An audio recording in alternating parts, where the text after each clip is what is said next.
Hi అండి. Welcome back to SS Telugu audio నవలలు. మన శ్రోతలు చాలామంది పీడిఎఫ్ నవలలు అడుగుతున్నారండి. ఎవరికైనా నవలలు కావాలి అంటే మీరు ఛానల్ పేజ్ ఓపెన్ చేసి లోపలికి వెళితే మీకు ఛానల్ మెయిల్ అడ్రస్ కనిపిస్తుంది.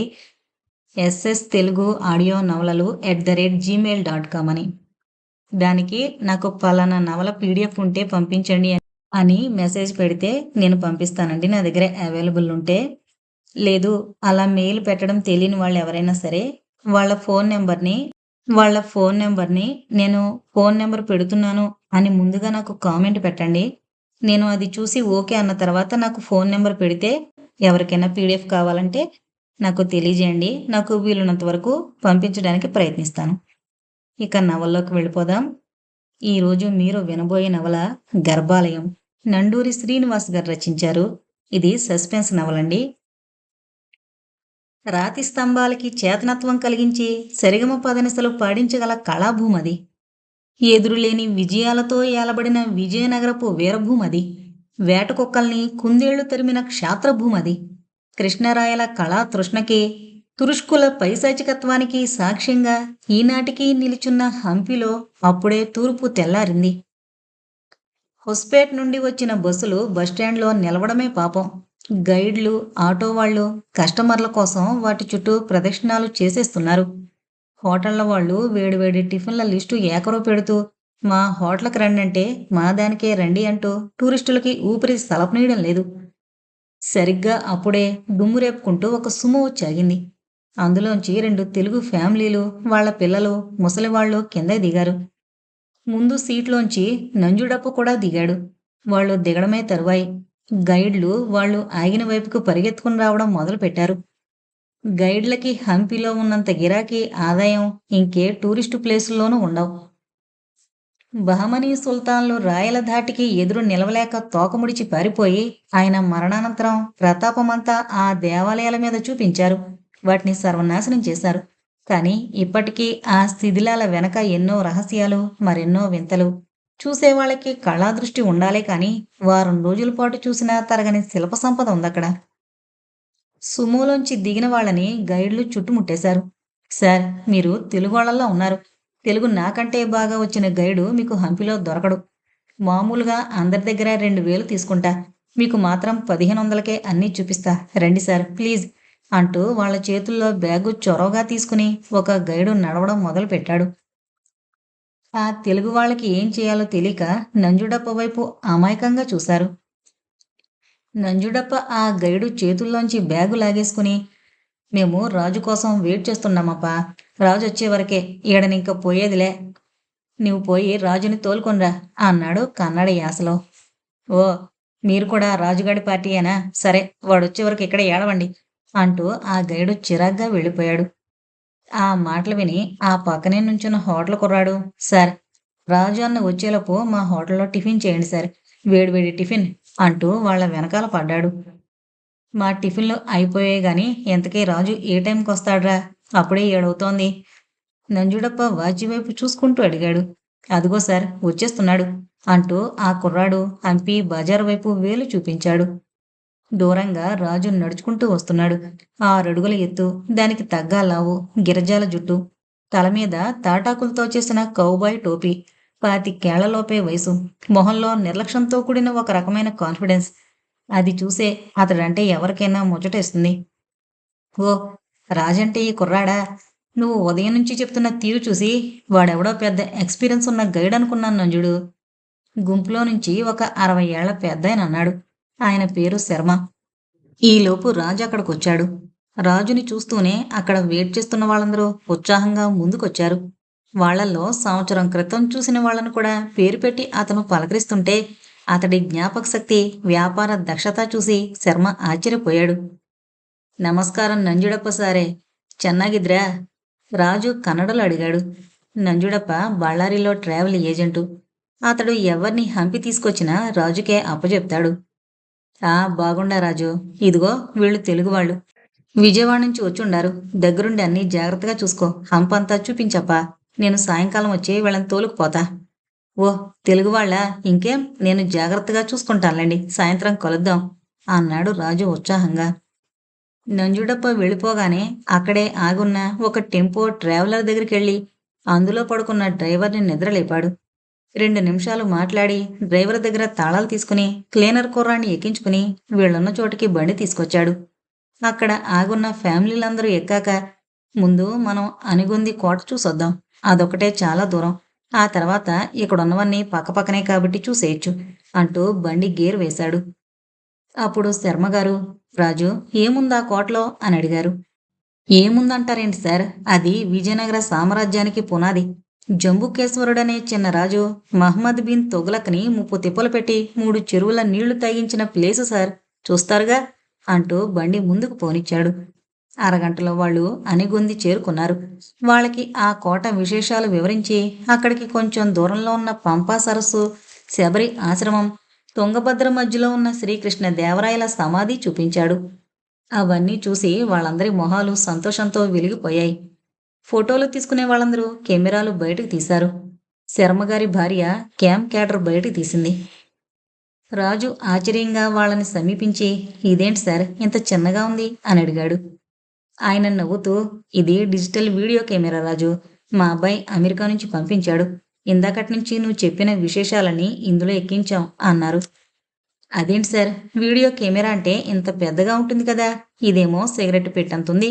మరి పెద్ద దాంట్లో వచ్చినంత బాగా ఇందులో బొమ్మలొస్తాయా? ఆయన నవ్వుతూ, దీంట్లో సినిమాలు కూడా తీయొచ్చు రాజు. సర్లే, వెళ్ళేటప్పుడు ఈ రోజు తీసిన వీడియో అంతా నీకు ఒక సీడీలో రాసిమ్మని మా వాడికి చెప్తాలే అంటూ అక్కడే నుంచున్న వాళ్ళ మనవడికి ఇంగ్లీష్లో ఏదో చెప్పారు. రాజు సంతోషంతో థ్యాంక్ యూ సార్ అంటూ అక్కడ ఉన్న వాళ్ళందరినీ ఉద్దేశించి, 10 నిమిషాల్లో బండి బయలుదేరుతుంది. అందరూ ఫోటోలు తీసుకుని తొందరగా వచ్చేయండి అని చెప్పి బండి దగ్గరికి వెళ్ళి ఒక సిగరెట్ ముట్టించాడు. 4 దమ్ములు లాగి బండి ఎక్కడానికి డోరు తాళం తీయగానే బుస్సుమని ఏదో శబ్దం వినిపించింది. చెవులు రిక్కించి విన్నాడు. నిజమే, బండిలో నుండి సన్నగా శబ్దం వస్తోంది. ఎక్కడైనా పాము దూరిందేమోనని అతడికి అనుమానం కలిగింది. ఆలస్యం చేయకుండా గబగబా బండిలోకెక్కి నెమ్మదిగా నడుస్తూ ప్రతి సీటు కింద తొంగి చూడడం మొదలుపెట్టాడు. సరిగ్గా 3వ సీటు దగ్గరకొచ్చేసరికి ఆశ్చర్యపోయాడు. వినిపించింది పాము బుస కాదు, చిన్న కుర్రాడి ఊపిరి. ఒక 3 ఏళ్ల పిల్లాడు సీటు కింద ముడిచిపెట్టుకుని పడుకునున్నాడు. ఒంటి చుట్టూ హరేరామ సాలువా కప్పుంది. పిల్లాన్ని సీట్లో పడుకోబెట్టకుండా కింద ఎవరు పడుకోబెట్టుంటారా అని ఆశ్చర్యంతో రాజు వాణ్ణి చేతుల్లోకి తీసుకున్నాడు. అప్పటిదాకా నిద్రపోతున్న పిల్లాడు ఉలిక్కిపడి లేచి కళ్ళు తెరిచి చుట్టూ చూసి కయ్యమని ఏడవడం మొదలుపెట్టాడు. అప్పటికే అందరూ రాయల సమాధిని చూసి వెనక్కి తిరిగొస్తున్నారు. రాజు కంగారుగా వాళ్ళ దగ్గరికెళ్ళి, అదేంటండి, పిల్లాడిని అలా సీటు కింద వదిలేసి వచ్చేస్తారా? ఎవరు పిల్లాడు? వెంటనే వచ్చి తీసుకోండి అని అరిచాడు. తల్లులందరూ తమ పిల్లలు పక్కనే ఉన్నారా లేదా అని ఒకసారి చూసుకున్నారు. ఎవరూ ముందుకు రాలేదు. మావాడు కాదంటే మావాడు కాదు అని అందరూ అనేసరికి రాజు ఆశ్చర్యపోయాడు. తను వ్యాన్ ఆపి అనిగొంది వెళ్ళొచ్చేసరికి ఎవరి పిల్లాడైనా పొరపాటున వ్యానెక్కాడేమోనని అక్కడే వచ్చేపోయే వాళ్ళని, షాపుల వాళ్ళని గబగబా ఆరా తీశాడు. ఎవరూ అలాంటి పిల్లాడిని ఉదయం నుంచి ఆ ప్రాంతంలో చూడలేదని చెప్పారు. పిల్లాడు ఇంకా గుక్కపెట్టి ఏడుస్తూనే ఉన్నాడు. మధ్య మధ్య తాత తాత అంటున్నాడు. రాజు వాణ్ణి సముదాయిస్తూ క్లీనర్తో, ఒరే, రాత్రి మీరు స్టాండ్లో ఆపుంచినప్పుడు ఎక్కడేమోరా అన్నాడు. లేదన్నా, నిన్న రాత్రి బండి 10 వచ్చేసింది. అప్పటినుంచి బండిలో నేనే ఉన్నాను. రాత్రి పోకిరి సినిమా వేసుకుని చూసి అదయ్యాక లోపలే పడుకున్నాను. బండి ఎక్కినప్పటినుంచి లోపల లాక్ వేసుంది. ఎవరూ ఎక్కే ఛాన్స్ లేదు. కుర్రాడు ఏడుపు ఆపట్లేదు. రాజు వాణ్ణి బుజ్జగిస్తూ, నీ పేరేంట్రా కన్నా అని నెమ్మదిగా అడిగాడు. వాడు గొంతు పెంచి ఏడవడం మొదలుపెట్టాడు. పోనీ మీ అమ్మ నాన్న ఎవరో చెప్పు. వాడికి తెలుగు రాదేమనుకుని దాదాపు అన్ని భాషల్లోనూ అడిగి చూశాడు. వాడు మాత్రం ఏడుపు ఆపలేదు. రాజు వచ్చే పోయే వాళ్ళందరి వైపు పరిశీలనగా చూస్తున్నాడు. ఈలోపు వ్యాన్లోకి ఎక్కిన ప్రయాణికులు అసహనంగా, రాజు, ఎంతసేపు చూస్తావు? వాణ్ణి అక్కడ షాపుల దగ్గర వదిలేసి గమ్ముని బండితీ అని అరిచారు. రాజుకి ఏం చెయ్యాలో పాలు పోలేదు. పిల్లాన్ని వదిలేయడానికి మాత్రం మనసొప్పలేదు. క్లీనర్ జాలిగా, అన్నా, ఎవరో బెచ్చగాడి కొడుకై ఉంటాడు, పెంచలేక ఇక్కడ వదిలేశారేమో అన్నాడు. రాజు కుర్రాన్ని పరిశీలనగా చూసి, లేదురా, వీణ్ణి చూస్తే అలా లేడు. ఈ బట్టలు సేలవా చూడు, మొహాన బొట్టు చూడు, వదిలేయదలుచుకున్న వాళ్ళైతే సాలువా కప్పి వెళ్లరు కదా. ఖచ్చితంగా ఎవరి పిల్లాడో తప్పిపోయాడు అని ఒక్క క్షణం ఆలోచించి, ఇందాక నేను దిగుతూ బండి లాక్ చేసి వచ్చానురా. అందుకని వీడు ఎక్కే అవకాశం లేదు. నువ్వేమో రాత్రంతా బండిలోనే ఉన్నానంటున్నావు. అంటే బండి స్టాండ్లో పెట్టి నువ్వు ఎక్కేలోపే వీడు ఇందులోకి వచ్చాడన్నమాట. బహుశా వీడి గురించి స్టాండ్లో ఎవరికైనా తెలుసుంటుందేమో. సర్లే పద అంటూ షాపుల దగ్గర ఒకసారి ఆగి, నేను విట్లాలయానికి వెళ్ళి అక్కడి నుంచి హంపి వెళ్ళిపోతాను. వీడి కోసం ఎవరైనా వెతికితే హంపి స్టాండ్కి రమ్మని చెప్పండి అని చెప్పి బండివైపు నడిచాడు. కుర్రాడు చేతుల్లో నిలవకుండా గింజుకుంటూ పెద్ద పెట్టుని ఏడుస్తున్నాడు. రాజు వాణ్ణి క్లీనర్కి అప్పజెప్పి బండి స్టార్ట్ చేశాడు. హంపి ఊళ్ళోకి పోనిస్తూ దారిలో విట్లాలయం దగ్గర ఆపాడు. అక్కడ అందర్నీ దిగమని చెప్పి కుర్రాన్ని క్లీనర్ చేతుల్లోంచి తీసుకున్నాడు. వాడు మాత్రం ఏడుపు ఆపడం లేదు. ప్రయాణికులందర్నీ లోపలికి తీసుకువెళుతూ, ఇదే హంపిలోకెల్లా అద్భుతమైన దేవాలయం. హంపి అనే పేరుకే చిహ్నంగా నిలిచిపోయిన ఏకశిలా రథం ఉంది ఇక్కడే అంటూ లోపలికి దారి తీశాడు. చిత్రం.